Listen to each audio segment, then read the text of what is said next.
Bismillahirrahmanirrahim. Assalamualaikum warahmatullahi wabarakatuh. Innal hamdalillah nahmadu wa nasta'inu wa nastaghfiruh wa na'udzubillahi min syururi anfusina wa min sayyiati a'malina may yahdihillahu fala mudhillalah wa may yudlil fala hadiyalah. Asyhadu an la ilaha illallah wa asyhadu anna Muhammadan abduhu wa rasuluh. Allahumma shalli ala Muhammad wa ala alihi wa sahbihi ajma'in. Amma ba'du. Alhamdulillahirabbil alamin. Bersyukur kepada Allah di malam hari yang berbahagia ini. Allah pertemuan kita dalam majelis maya ini dalam limpahan nikmat dan karunia-Nya. Mudah-mudahan Allah luruskan niat kita dan Allah catat kehadiran kita di majelis ini sebagai amal solih yang akan mengangkat derajat kita kelak di akhirat. Dan saya doakan mudah-mudahan adik-adik di sini mendapatkan pasangan hidup yang solih dan solihah, dan mudah-mudahan Allah muliakan kita dunia dan akhirat. Perkenalkan dulu ya, perkenalan diri. Jadi nama saya itu Alif Dia. Itu sebenarnya nama apa ya? Boleh kata itu nama pena. Jadi silahkan dipanggil Mas Alif, Kak Alif, Kang Alif atau Ustadz Alif. Mangga, monggo tafadhol. Saya asal dari Sumatera. Alhamdulillah sekarang sudah dari tahun 2002 ya. Itu saya berdomisili di Bandung. Saya dulu S1 dari Teknik Fisika ITB. Lalu kemudian saya mengambil belakangan saya mengambil S1 juga di Ilmu Syariah di LIPIA di Jakarta Selatan ya, tapi program jarak jauh. Lalu kemudian S2 saya sedang berjalan, saya mengambil S2 di Ilmu Al-Quran dan Tafsir di UIN Bandung. Sempat juga, alhamdulillah kemarin 7 bulan Allah perkenankan saya belajar di Mesir sekitar 7 bulan. Nah sekarang saat ini alhamdulillah sudah berkeluarga dan dikaruniakan 5 anak ya, masih kecil-kecil. Nah pada kesempatan ini saya diminta oleh Kang Irfan dengan Kang Gilang itu untuk mengkaji, membahas satu tema judulnya usia menikah yang ideal dalam Islam. Nah ini sebenarnya pertanyaannya singkat ya, usia menikah yang ideal dalam Islam. Tapi sebenarnya dibalik itu sangat besar, sangat banyak terkait dengan berbagai hal. Terutama dengan dalam konteks kekinian, dia terkait dengan berbagai hal, berbagai pertimbangan, dan juga berbagai disiplin ilmu. Jadi sebenarnya ini pertanyaan yang untuk membahasnya, mengkajinya dengan utuh itu sangat tidak mencukupi dalam waktu sekitar 40 atau 50 menit gitu. Tapi ya nggak apa-apa, kita coba sampaikan, kita coba kaji ya sebisa kita ya. Begitu ya, mungkin mudah-mudahan kalau ada umur dan kesempatan mungkin kita bisa bahas kelanjutannya atau tema-tema yang terkait dengan ini di pertemuan mendatang. Begitu. Nah, sebelum ke sana, saya ingin membacakan tulisan saya ya. Jadi beberapa waktu lalu saya sempat menulis tentang psikologi perkembangan antara Barat dan Islam. Gitu. Ini saya kira juga salah satu tema kunci ya, salah satu tema kunci dalam konteks peradaban hari ini. Begitu. Karena saat ini ketika dunia didominasi oleh pemikiran barat, maka cara-cara hidup kita atau standar-standar kita dalam mengukur atau dalam meletakkan kelayakan sesuatu itu mengikuti dari cara pandang hidup barat. Begitu. Nah, itu kita harus bongkar. Jadi sebenarnya apakah kita bisa terima semua paradigma atau standar dari barat atau bagaimana gitu. Jadi bagaimana Islam, bagaimana kemudian konsep Islam dalam hal ini. Dan saya mungkin akan menyampaikan banyak hal yang mungkin tidak ini ya, mungkin tidak umum didengar oleh adik-adik sekalian. Saya akan menyampaikan memang konsep-konsep memang genuine daripada Islam, memang dari Al-Quran, dari As-Sunnah, dan terutama dari praktik kehidupan generasi terbaik.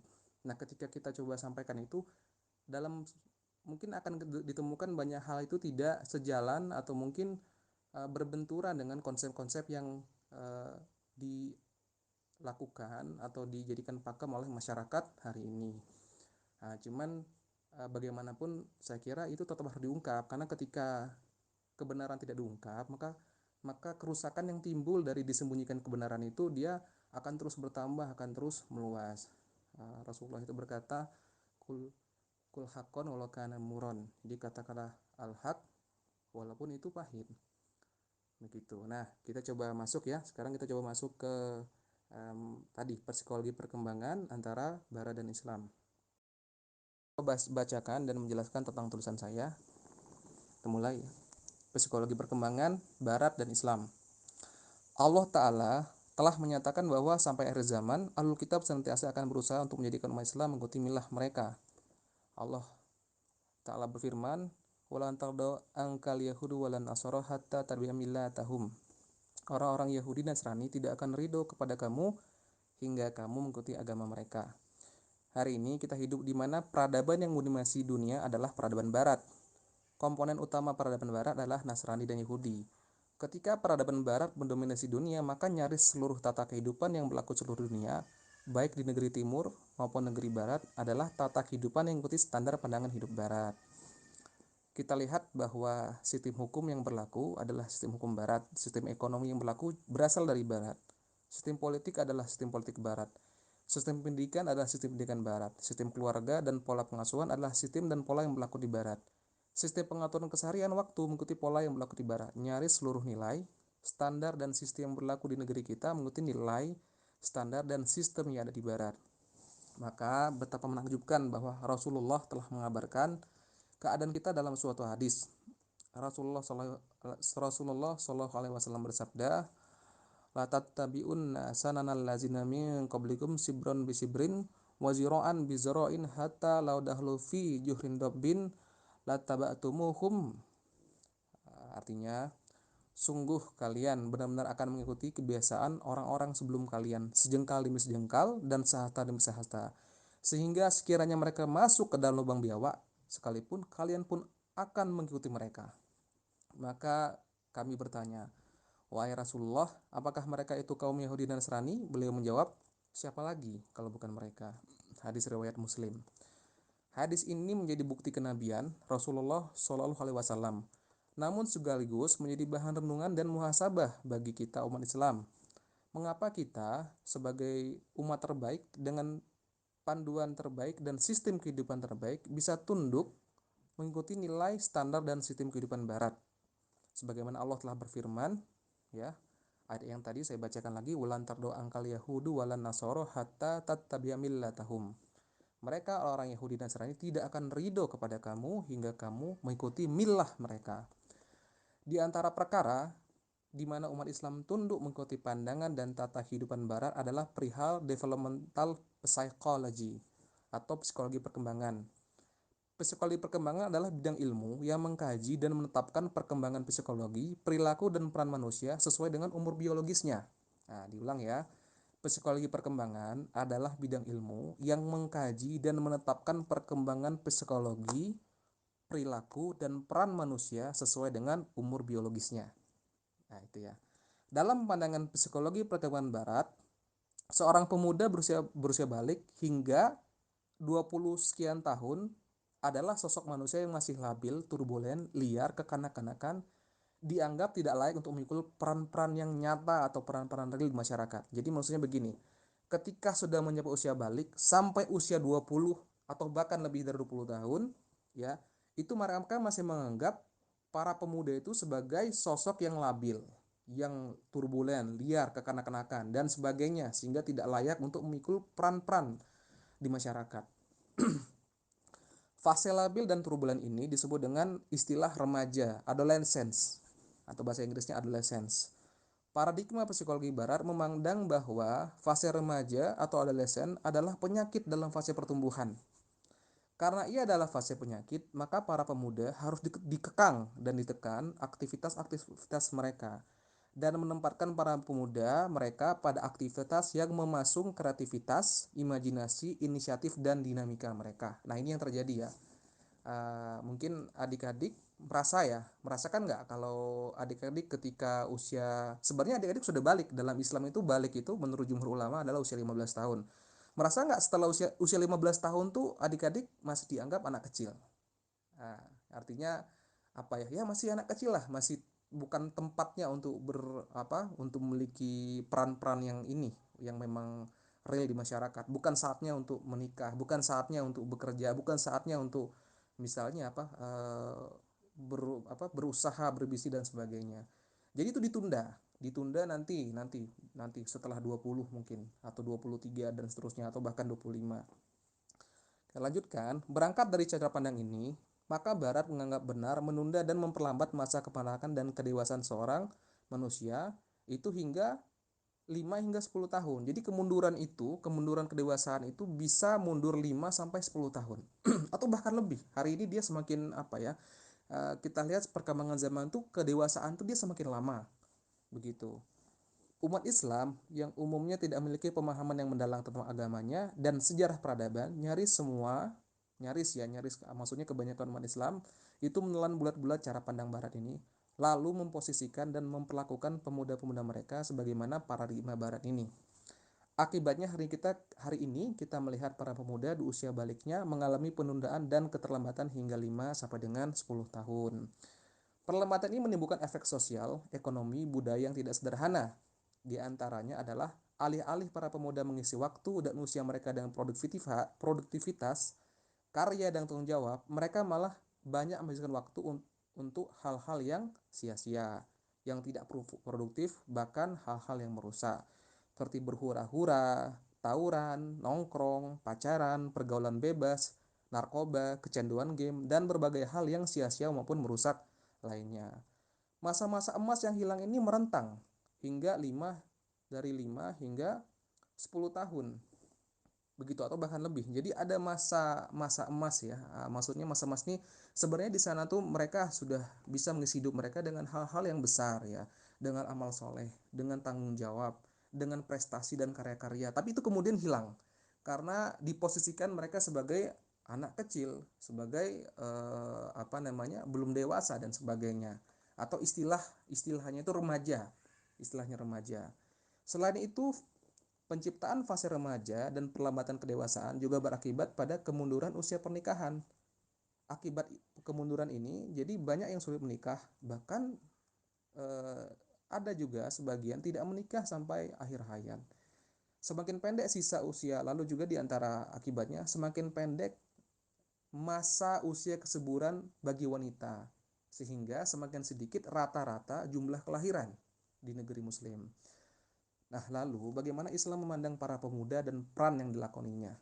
Begitu ya. Jadi di sini kita sedang menserotin ada fase yang dia baru lahir sekitar 100 tahun atau 150 tahun terakhir. Yaitu fase itu namanya adolescence atau kita terjemahkan dalam bahasa Indonesia namanya fase remaja. Nah, kalau adik-adik atau teman-teman di sini mempelajari tentang sejarah peradaban atau ilmu sosiologi ya, termasuk juga mempelajari sumber-sumber Islam. Fase remaja itu adalah fase yang tidak pernah dikenal dalam sejarah manusia. Bukan cuma dalam Islam, bahkan dalam sejarah di luar Islam, dalam Barat, di Eropa, di India, di Cina, itu tidak dikenal. Dalam Islam sendiri kita hanya mengenal ya fase sebelum balik dan fase setelah balik. Fase sebelum balik artinya dia belum jatuh taklif syar'i kepadanya. Ya, kewajiban-kewajiban syariat itu belum jatuh. Dan ketika sudah balik, maka dia sudah jatuh taklif syar'i, sudah dewasa dan dia sudah memikul peran-peran sebenarnya. Yang laki-laki diharapkan sudah mandiri, sudah memiliki aktivitas yang dia tidak lagi bersandar kepada orang tua, tidak lagi dinafkahi orang tua. Dan para wanitanya diharapkan juga segera menikah begitu. Ya, kita lanjut. Islam memandang pemuda sebagai suatu fase kekuatan yang dahsyat, kekuatan yang berada di antara dua kelemahan. Berkanan ini Allah Ta'ala berfirman dalam surah Ar-Rum ayat 54, Allahallazi khalaqakum min do'afin summa ja'ala min ba'di do'afin quwwatan summa ja'ala min ba'di quwwatan do'afan wasaibatan yahluku mayyasha wa huwal alimul qadir. Dialah yang menciptakan kamu dari keadaan lemah, kemudian menjadikan sesudah keadaan lemah itu menjadi kuat. Kemudian dia menjadikan kamu sesudah kuat itu lemah kembali dan beruban. Dia menciptakan apa yang dikehendakinya dan dialah yang maha mengetahui lagi maha perkasa. Nah, jadi dalam ayat ini kita coba sorotin, Allah tuh menciptakan awalnya kita dalam keadaan lemah. Lalu kemudian setelah lemah itu kita menjadi kuat. Lalu kemudian setelah kuat tuh menjadi lemah kembali. Nah, masa muda atau syabab ya, itu demikian agung dan penting sampai-sampai Rasulullah menyatakan bahwa persoalan umur akan ditanyakan dua kali pada hari kiamat, yaitu pertanyaan pertama tentang umur secara umum, pertanyaan kedua lebih dikhususkan tentang masa muda. Jadi ini ada hadisnya, yang membaca PDF bisa lihat di sini ya. Saya bacakan artinya ya. Tidak akan bergeser kaki manusia di hari kiamat dari sisi robnya sehingga ditanya tentang 5 hal. Pertama, tentang umurnya dalam apa ia digunakan. Yang kedua, tentang masa mudanya dalam apa ia habiskan. Nah, jadi kita lihat ternyata umur itu ditanyakan dua kali. Pertama, umur secara umum. Yang kedua, dihususkan lagi masa mudanya. Jadi umur, yaitu umur muda itu digunakan apa? Dihabiskan untuk apa? Nah, ini menunjukkan betapa pentingnya masa muda dan kita lihat memang dalam kehidupan kita sehari-hari mereka yang bisa memanage masa mudanya dengan baik itu cenderung dia menjadi orang yang berhasil di masa tuanya. Ini kecenderungan umum ya, tidak mutlak gitu. Dan sebaliknya, mereka yang kemudian menyanyikannya masa muda, dia akan menuainya juga gitu dengan apa ya? Ya dengan banyak hal yang tidak baik lah di masa masa tuanya. Jadi hal ini menunjukkan betapa Allah menempatkan masa muda sebagai masa yang teramat penting dari keseluruhan hidup manusia yang akan mempengaruhi masa depannya baik dunia maupun di akhirat. Nah, manifestasi dari hal-hal tadi, dari ayat-ayat yang kita bicarakan tadi, dapat kita lihat pada usia para sahabat-sahabat ternama Rasulullah saat mereka masuk Islam dan menjadi para pembela dan pejuang-pejuang terbaik Islam. Kita bisa lihat betapa jauhnya perbedaan kapasitas dan kualitas pemuda dalam panduan Islam yang genuine dengan kapasitas dan kualitas pemuda produk Barat hari ini.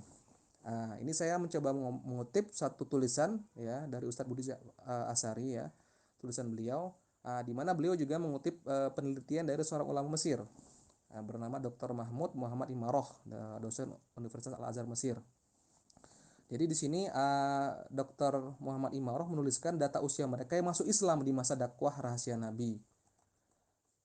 Beliau mengambilnya ya ini dari buku beliau Khawatir wa Ta'amulan fi Siratin Nabawiyah. Nah, jadi singkatnya kita nukilkan ya, ini banyak datanya ya. Itu tentang sahabat-sahabat ternama itu kapan mereka masuk Islam. Ini di masa bukan masa apa ya, bukan masa nyaman. Ini di masa dimana kemudian dakwah itu dalam kondisi sembunyi-sembunyi underground gitu. Artinya mengalami apa ancaman, intimidasi ya. Kemudian bahkan nanti tribulasi gitu. Nah, kita lihat di masa-masa yang cukup kritis itu bagaimana sahabat-sahabat di usia berapa sahabat-sahabat itu menemukan Islam ya, masuk Islam, dan kemudian mereka juga di sana sudah memikul tanggung jawab dakwah tertentu. Kita mulai dari Ali bin Abi Thalib, itu dia masuk Islam usia 8 tahun. Zubair bin Awam usia 8 tahun, Talha bin Abdullah usia 12 tahun, Arqam bin Abil Arqam 12 tahun, Abdullah bin Mas'ud menjelang 15 tahun, Sa'ad bin Zaid belum 20 tahun, Sa'ad bin Abi Waqqas 17 tahun, Mas'ud bin Rabi'ah 17 tahun, Ja'far bin Abi Talib 18 tahun, ya, Zaid bin Harisah menjelang 20 tahun, Utsman bin Affan sekitar 20 tahun. Terus Mus'ab bin Umair 24 tahun. Nah, saya percepat aja ya. Umar bin Khattab 26 tahun. Ya, terus kemudian Abu Bakar itu di usia 37 tahun dan Rasulullah sendiri di usia beliau mendapat wahyu usia 40 tahun. Nah, di sini dari daftarnya kita lihat ternyata banyak sekali ya pemuda-pemuda Islam itu dia masuk Islam dan sudah memikul tanggung jawab yang cukup genting saat itu masih usia sangat belia. Di sini ada yang usia masih 8 tahun ya, 12 tahun, 15 tahun begitu ya, 17 tahun. Masya Allah ya. Ini usia adik-adik sekarang ya, rasa-rasanya ya, mungkin usia saya nggak tahu persis ya, mungkin ada yang di sini 18, 20 dan seterusnya. Begitu. Nah, dan ini kalimat Dr. Mahmud Muhammad Imaroh ya. Walau Quraisy terus-menerus melakukan teror dan intimidasi terhadap orang-orang lemah, tetapi anak-anak muda itu justru mengumumkan keislaman mereka dengan konsekuensi yang sedang menanti mereka berupa kesulitan hidup dan terkadang harus mati. Deretan angka-angka di atas menunjukkan kebenaran kalimat Ibnu Katsir bahwa kebesaran Islam ini lebih banyak ditopang oleh anak-anak muda. Nah, ini menarik ya. Ini pernyataan dari ulama besar, pengarang tafsir Ibnu Katsir ya. Itu ia mengatakan bahwa kebesaran Islam itu di masa masa dakwah di masa generasi pertama itu ternyata lebih banyak ditopang oleh anak-anak muda ketimbang orang-orang orang tua. Nah, jadi demikian ya, saya lanjutkan tulisan saya. Demikian gambaran usia para sahabat-sahabat ternama Rasulullah yang nama mereka terukir harum dalam sejarah emas umat Islam. Karena itu kejayaan Islam pilarnya adalah para pemuda. Rasulullah menempatkan para pemuda pada tempat yang semestinya, menumbuh kembangkan mereka sesuai dengan perkembangan psikologi yang sesuai dengan umur biologisnya. Sesuai dengan umur biologisnya. Jadi kata kuncinya ya, perkembangan psikologi yang sesuai dengan umur biologisnya. Nah, ini memberi mereka amanah, pekerjaan, dan misi yang semenjak usia balik mereka. Maka tidak heran jika di antara para sahabat junior Rasulullah, mereka meraih kapasitas dan kompetensi yang mumpuni dan meraih kecemerlangan dan kemuliaan semenjak usia dini. Di antaranya, coba ya, Usama bin Zaid itu menjadi panglima perang di usia 18 tahun. Ibnu Abbas radhiyallahu anhu menjadi penasehat negara di usia 16 tahun. Anas bin Malik menjadi gubernur Bahrain di usia 20 tahun. Attab bin Husain menjadi gubernur Makkah di usia 20 tahun. Zaid bin Sabit radhiyallahu anhu menjadi sekretaris Rasulullah juga di usia belasan tahun. Nah, saya tambahkan juga ya datanya data yang kemudian dicatat para ulama ya tentang usia menikah Ummul Mukminin. Nah, kita ambil beberapa di antaranya. Itu yang pertama adalah Ummul Mukminin Sofiyah binti Huyai. Itu beliau itu dinikahi Rasulullah ya, dan itu bukan pernikahan pertama ya, dia sudah menjanda satu itu di usia belum 17 tahun. Lalu kemudian ada Hafsah Hafsah binti Umar Ibnul Khattab, itu juga Rasulullah menikahinya ketika dia janda. Itu di usia berapa dia waktu itu dinikahi Rasulullah di pernikahan keduanya? Itu dalam salah satu keterangan di usia 18 tahun. Nah, dari Dr. Ahmad Lutfi Fatullah Alil Hadis Indonesia itu beliau dalam tulisannya menceritakan seperti itu. Lalu ada Juwariyah ya, salah satu ini ya umur ini namanya Juwariyah bintil Haris kalau saya tidak salah.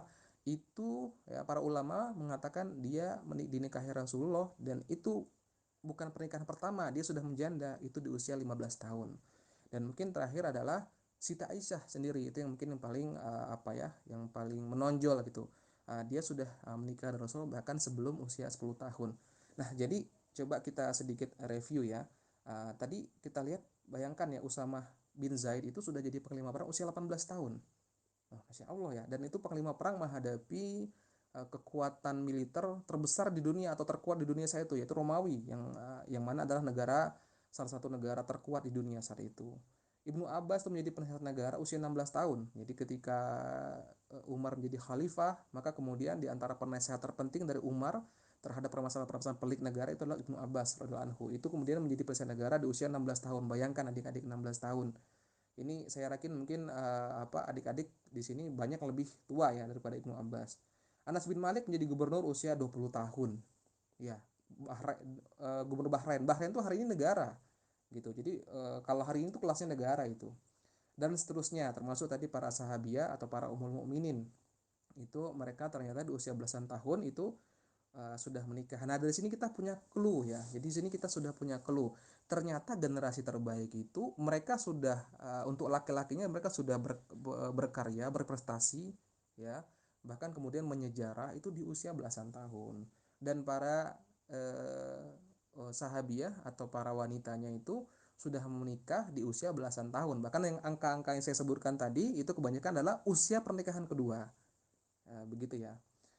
Nah, kita lanjutkan ya. Jadi sebagai pewaris perjuangan para nabi, Rasulullah dan para sahabat radhiyallahu anhum, maka sudah semestinya kita mengupayakan dengan sungguh-sungguh agar kapasitas dan kualitas kegemilangan di usia belia itu dapat terwujud kembali. Sudah saatnya kita berhenti untuk menjadikan milah atau jalan kehidupan barat sebagai kiblat, acuan, dan ukuran dalam menetapkan segala sesuatu. Jika kita mampu secara masif mengembalikan kapasitas dan kualitas generasi muslim hari ini mendekati kapasitas dan kualitas generasi terbaik, maka itulah masa kembalinya kejayaan dan peradaban emas umat Islam. Nah, jadi kita ini punya PR. Kita punya PR untuk mengembalikan kedewasaan ya, sesuai dengan standar Islam. Standar Islam itu apa? Nah, karena Allah sudah bersaksi ya di surah Ali Imran 110, kuntum umat ukhrijat linnas Ya, jadi kalian tuh adalah umat terbaik yang dikeluarkan dari manusia. Nah, ini mukhotobnya adalah para sahabat ya. Jadi ayat ini kemudian turun di mana objek apa lawan bicaranya itu adalah para sahabat. Makanya kemudian dalam Islam itu generasi terbaik yang diakui langsung oleh Al-Qur'an dan As-Sunnah sebagai apa? Generasi terbaik itu adalah generasi pertama, generasi para sahabat. Nah, jadi ketika kita mengetahui tata sosial pada sahabat, maka kita bisa jadikan itu sebagai satu standar terbaik. Begitu. Artinya kalau kita, artinya apa? Kalau seandainya mereka kemudian meraih kedewasaan di usia segitu, nah, maka itu harus jadi goal kita.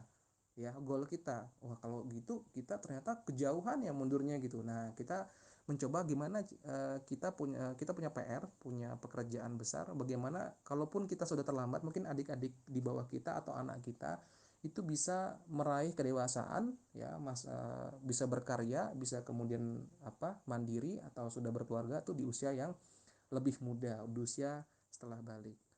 Nah, itu sementara untuk ya